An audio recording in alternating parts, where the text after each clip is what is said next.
Hey, what's going on, legends? Welcome back. So in the last video, we talked about JPEGs versus PNGs, when to use them, how they are different, and how to not have that background color show up behind some of those images. So in this video, before we talk about how to move images in Final Cut Pro 10, just like I'm doing that, my Freddy Krueger hand going across the Far Cry 3 background wallpaper. That's actually the ending of the game. It's a great game. I want to talk about frames versus keyframes because you might have seen it, you might have heard of it, and you might not know what it is. Okay, what are frames? Well, a frame is one image of many images that will complete a moving picture. So anytime you record with a camera, you're just taking a ton of pictures at a certain frame rate. Now, what is frame rate or FPS? It's frames per second. Generally, 24 frames per second is like that cinematic look. 60 frames per second is that kind of documentary look, kind of like, I don't know, if like Animal Planet were to shoot something out in the jungle, I'd imagine they would do 60 frames per second.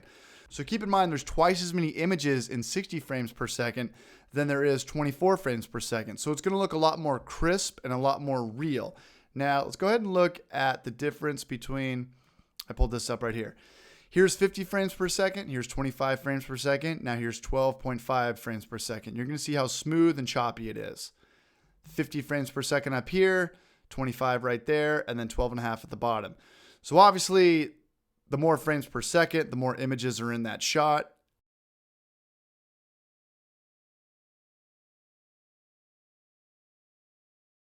All right, so the more frames, the smoother the transition. Now, there's no right or wrong. Some people still shoot with 15 frames per second. It all depends kind of what you're going for. Do you want like that cinematic look? Do you want a documentary look? Do you want kind of like a rustic kind of retro look? So go ahead and play around with your camera. And I'm going to do a separate video on how to change frame rate in Final Cut Pro 10 because we're going to get outside of the default settings.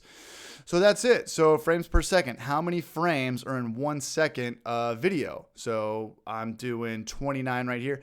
And you could always tell in Final Cut Pro is because you see these two numbers right here. Nope. How do we get out of that? We've got the 0.01. Let's see how high it goes up to. I think I'm at 29 right now. Yeah. So I'm shooting at 29 frames per second. I think that's probably Final Cut Pro's by default. And then once it goes to 29, it goes over. I will teach you guys how to do 60 frames per second in another video, but for the sake of this tutorial, it's just to talk about what are frames and what are keyframes. Okay, what are keyframes?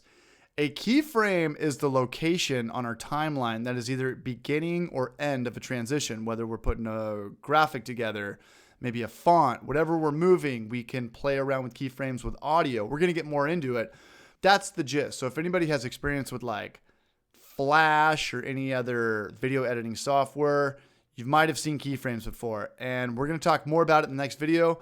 Just keep in mind, frames, how many pictures are in a second of footage, and keyframes is the location on our timeline that is either the beginning or an end. So if you think about it, if you have two keyframes pretty close to each other, whatever you're trying to do is going to go super fast. But if you have a keyframe maybe here at 3.0.2 and then a keyframe here, this is like 15 seconds, it's going to take 15 seconds. It's going to go really slow. Keep in mind, like if we were going to move an image from here to there and do it over 15 seconds, it would move very slow. But if we did a keyframe from like 301 to 302, it would move the same distance, just a lot faster. All right, guys, good luck. And in the next video, we're going to learn how to move images using keyframes in Final Cut Pro 10. I'll see you over there.